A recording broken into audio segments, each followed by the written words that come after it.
આ ઘર માત્ર ઈટ અને માટીનું નથી, અહીંયા અનેક યાદો અને મહેનતનો ઇતિહાસ વસે છે.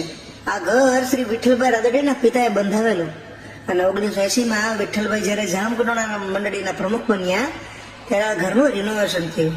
આ જ ઘરથી તેમણે શરૂઆત કરી અને આગળ વધીને તાલુકા પંચાયત પ્રમુખ, ધારાસભ્ય, રાજ્યના મંત્રી, કેબિનેટ મંત્રી અને આરડીસી બેંકના ચેરમેન સુધીનો સફર કર્યો. આમાંનો એક ખાસ રૂમ એ સમયની બેઠક કહેવાતી, જ્યાં ગામના લોકો આવતા, નિર્ણયો લેવાતા અને સેવાભાવથી વાતો થતી. એક સમયે આ ઘરમાં ઠાકોરજીનું મંદિર પણ હતું. આજે ભલે ન હોય, પરંતુ એની યાદો દિવાલમાં હજી જીવે છે. આ ફર્નિચર 40 વર્ષ જૂનું છે. એ સમયમાં કેટલાક મહેમાનો અને ક્ષણોનું સાક્ષી છે આ.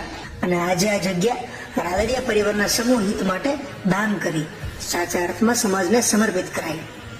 આ ઘર કે જે ઇતિહાસ લખાયો અને સમાજ માટે સમર્પણ જીવાયું.